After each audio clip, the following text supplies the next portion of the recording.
Rome did not begin as an empire, it began as a family problem. One uncle steals the throne, throws the rightful king into retirement, locks the princess into a religious no-baby contract, and somehow still ends up with two baby boys floating down a river like the world's most cursed delivery package.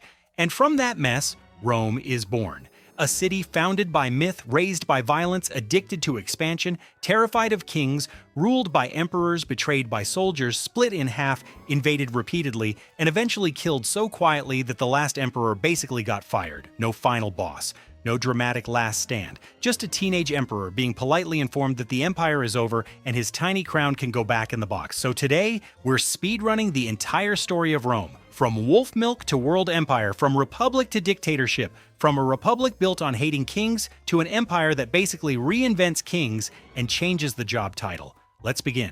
Before the Roman Empire, there was the Roman Republic. Before the Republic, there was the Roman Kingdom. And before all of that, according to Roman legend, there was Alba Longa, an ancient city near where Rome would eventually appear and make everyone else's life worse. The king of Alba Longa was Numitor. Unfortunately for Numitor, he had a younger brother named Amulius, and if history teaches us anything, it is this: never have a younger brother near a throne. Amulius overthrows Numitor, takes power, and then looks at Numitor's family tree like it is a to-do list. Any male heirs? Problem. So Amulius removes the problem, but Numitor has one daughter left, Rhea Silvia. Now, Amulius does not want her having children because children become heirs. Heirs become threats, and threats become annoying paperwork. So he forces her to become a Vestal Virgin, a priestess forbidden from having children. Perfect plan, no flaws, absolutely airtight. Then Rhea Silvia becomes pregnant. Naturally, this causes some light confusion. Amulius asks the obvious question of how she managed to get pregnant, and Rhea Silvia gives possibly the most Roman answer imaginable: Mars, the god of war, which is either divine intervention or the most dangerous excuse in ancient history.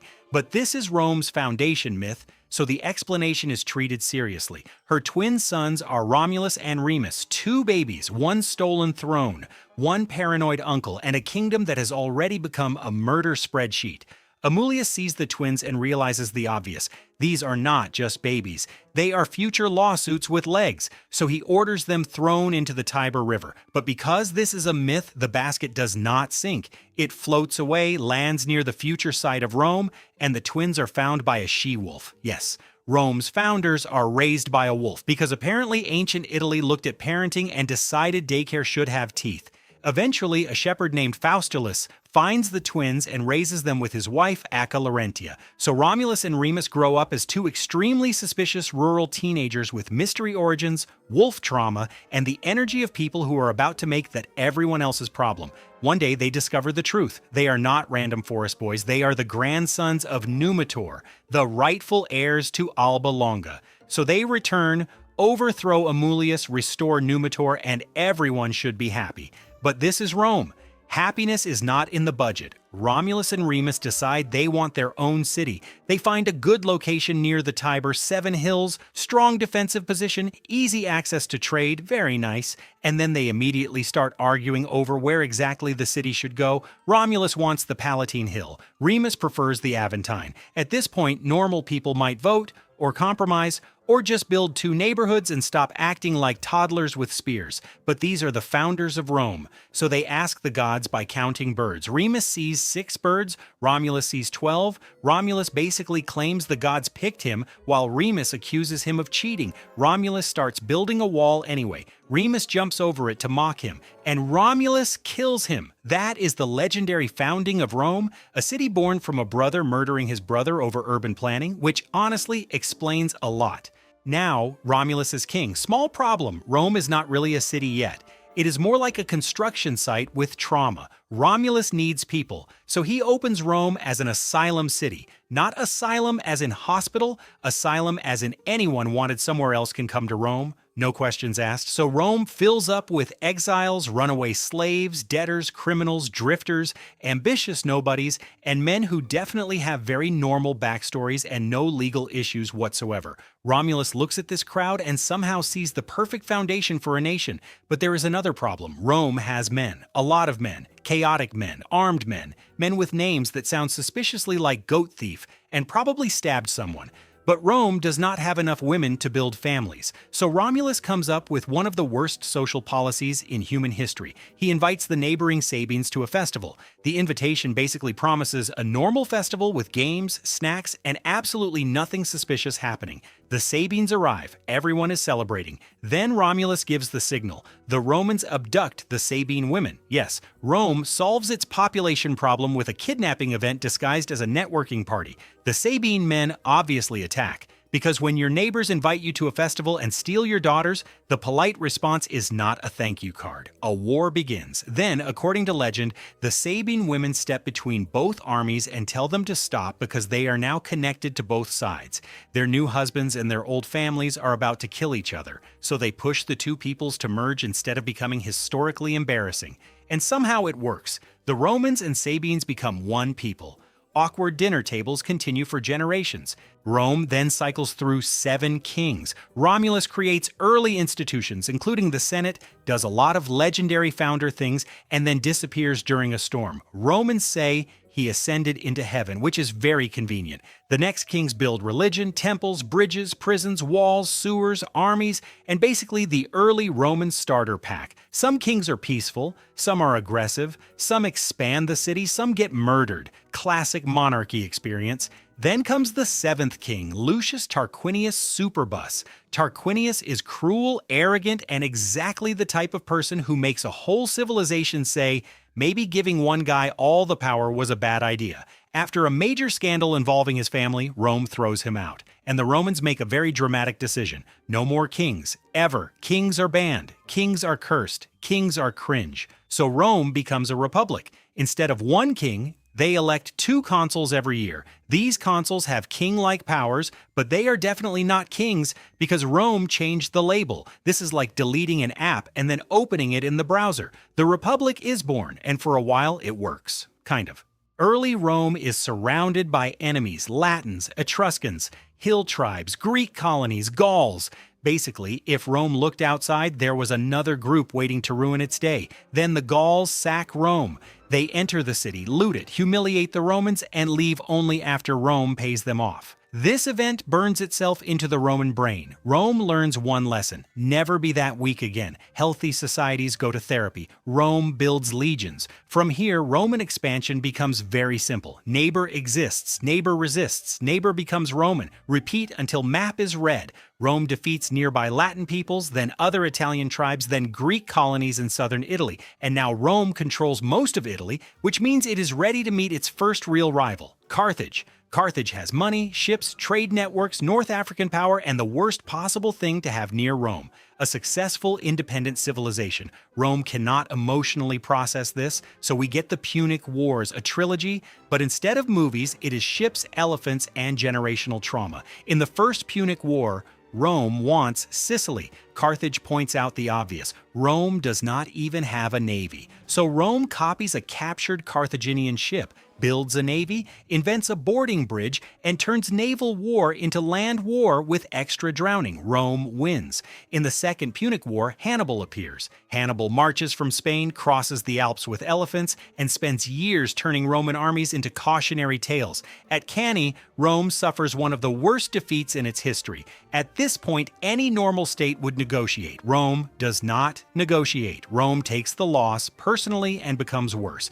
Eventually, Rome counterattacks, invades North Africa, and defeats Hannibal. Then comes the Third Punic War. This one is not really a war. It is Rome looking at Carthage as if the city still existing feels disrespectful. Rome destroys the city. Carthage is gone. Rome now has no serious Western rival. And when Rome has no rival, Rome becomes everyone else's problem. Rome expands across the Mediterranean, Spain, North Africa, Greece, Asia Minor, Gaul. The Republic becomes rich, powerful, and completely unstable. Why? Because the system was built for a city-state, not a giant empire with professional armies, distant provinces, wealthy generals, angry poor citizens, and senators pretending everything is fine because their villas are still working. The army becomes the real problem. Soldiers start depending more on their generals than on the state. Generals promise land, money, rewards, protection, so loyalty stops flowing to Rome. It flows to individual men. That is how the Republic starts turning into a multiplayer lobby for civil war. Then Julius Caesar enters. Caesar conquers Gaul, not just wins a battle, conquers Gaul. He defeats tribe after tribe, crosses into Germanic territory, invades Britain twice, and comes back with wealth, glory, and an army that loves him. The Senate decides Caesar has become too popular and tells him to return without his army, which is ancient Rome's version of asking someone to walk into a trap politely. Caesar hears that and does the most Caesar thing possible. He crosses the Rubicon, which is ancient Roman for, at that point, the Roman political group chat becomes a civil war. The Senate panics, Pompey and his allies flee, Caesar marches into Rome, then fights across the Mediterranean until he becomes the most powerful man in the Republic. Now, Caesar is complicated. He is not just a cartoon villain. He reforms the calendar, he expands citizenship, he gives land to veterans, he supports debt relief, he tries to stabilize grain supply, regular Romans like him. The Senate, however, has one very large problem. Caesar keeps collecting offices, dictator, consul, Pontifex Maximus, emergency powers, lifetime powers, honor after honor. The man is collecting authority like it comes in booster packs, and Rome has been terrified of kings for almost 500 years. So a group of senators decides to save the Republic by murdering the most popular man in Rome. Bold strategy. Terrible execution. They stab Caesar in 44 BC. Then they walk out expecting applause. Instead, the Roman people are furious because from their perspective, the senators did not save liberty. They killed the guy who was giving them reforms. The assassins thought they were ending tyranny. What they actually did was start the final boss fight of the Republic. After Caesar's murder, Rome falls into another civil war. Mark Antony rises, Octavian rises, Lepidus is also there. Technically, these three form the second triumvirate. In reality, it is two ambitious men and one historical group project member. Octavian is Caesar's adopted heir. He is young, quiet, underestimated, and extremely dangerous. Mark Antony is experienced, popular with soldiers, and politically allergic to subtlety.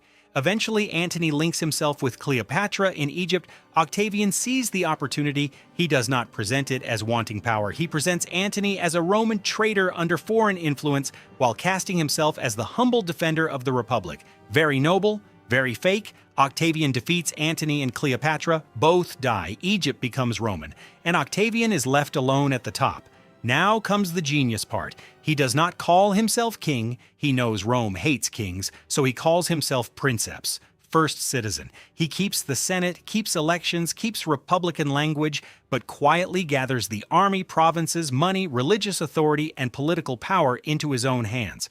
Rome gets a monarchy wearing a fake mustache. In 27 BC, Octavian becomes Augustus. The Roman Empire is born. Or, to be more accurate, the Republic is dead, but everyone agrees to pretend it is just resting. Augustus is not great because he wins everything. He is great because he understands what broke Rome. The Republic did not collapse just because people were greedy. It collapsed because armies became loyal to generals instead of the state. So Augustus professionalizes the military. Legions become permanent, soldiers receive regular pay, service terms become standardized, veterans get retirement benefits, commands are controlled, governors are limited. No single man is supposed to have enough soldiers and money to casually begin Civil War Season 12. This is expensive, but it gives Rome something rare. A system. Roads connect forts. Borders become organized. The Rhine and Danube become military frontiers. The empire stops expanding recklessly and starts trying to become permanent. That is the difference between Caesar and Augustus. Caesar wins power. Augustus builds a machine that can survive him, mostly, because then Teutoburg happens. In 9 AD, 3 Roman legions under Varus march into Germania. They are led into a trap by Arminius, a Germanic leader who knows Rome from the inside. He understands Roman tactics, he understands Roman arrogance, and he understands that Rome assumes everyone secretly wants to become Roman.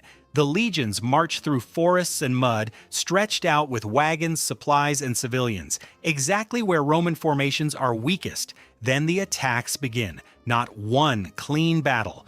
A multi-day ambush. Roman units cannot form properly. Orders collapse. The forest becomes a meat grinder with trees. 3 legions are destroyed. Rome is horrified. The numbers 17, 18, and 19 are never used for legions again, and Augustus learns the lesson. Germania is not worth it. The Rhine becomes the frontier. Rome stops trying to swallow everything, which is probably the first mature decision it has made in this entire video.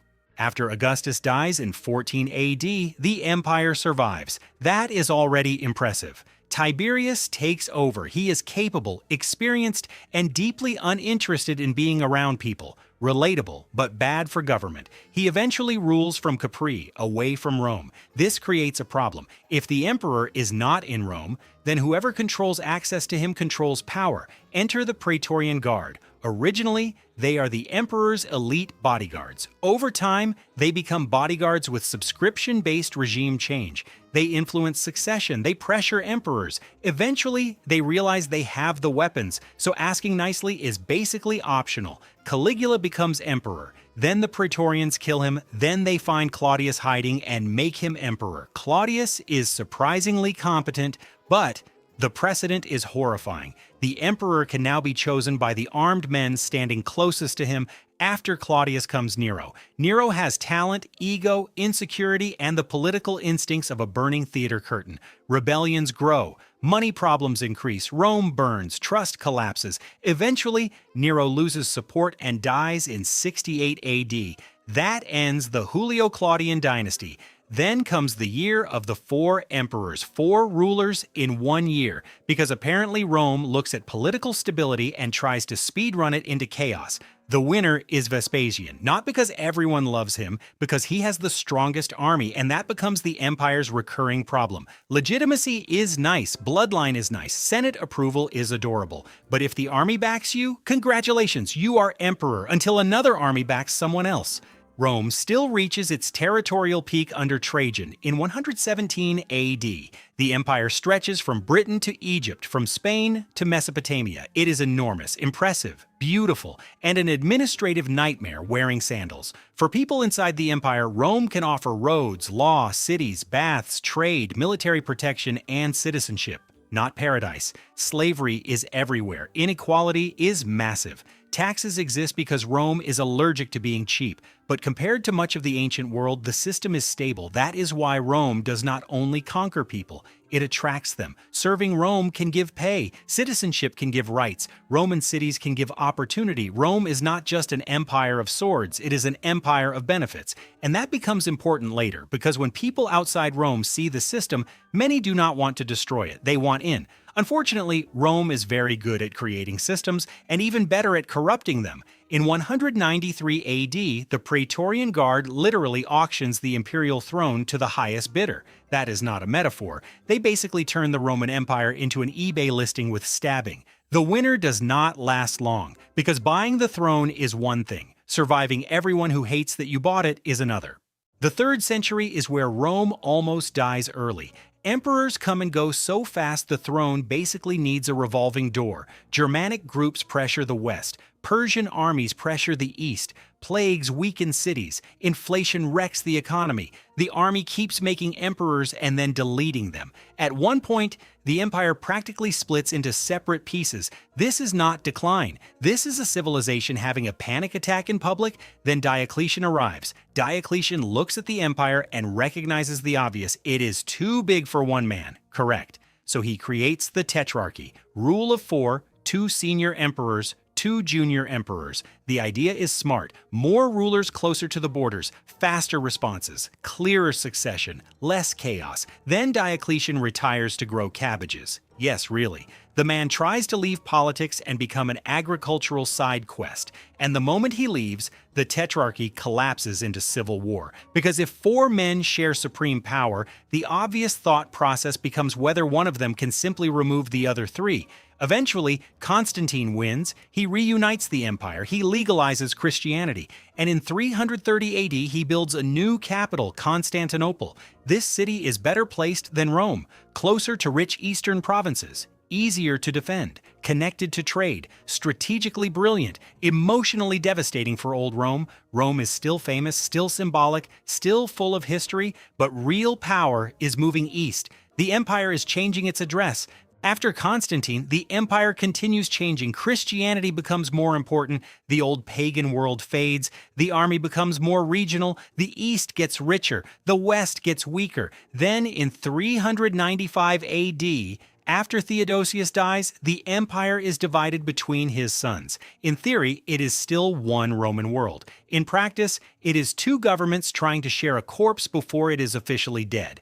The Eastern Empire has wealth, cities, trade, and better defenses. The Western Empire has shrinking tax revenue, political instability, unreliable armies, and Italy, which is historically important but increasingly not where the money is. The West needs soldiers, but it cannot always pay enough soldiers, so it relies more and more on federate groups, armed outsiders settled inside Roman territory in exchange for military service. This can work, but only if the state is strong enough to control the deal. The Western Roman Empire is not.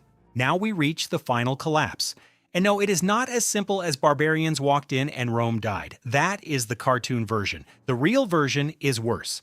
The Huns push into Europe in the late 4th century, terrifying groups like the Goths. The Goths cross the Danube seeking refuge inside the Roman Empire. Rome lets them in. On paper, this can be managed. In reality, corrupt Roman officials exploit and starve them so badly that they revolt. Then in 378 AD, at Adrianople, the Goths defeat a Roman army and Emperor Valens is killed. That is a disaster, not because Rome has never lost before. Rome has lost plenty. Rome's whole personality is losing and then becoming everyone's nightmare. But this defeat shows that large armed groups inside Roman territory can no longer be easily controlled. That is the psychological break. From here, the West keeps making deals with groups it cannot defeat. The deals become desperate. Land in exchange for military service, plus a very hopeful request that they stop burning too much. This is not policy. This is panic with paperwork. Then the Vandals take North Africa. That is catastrophic.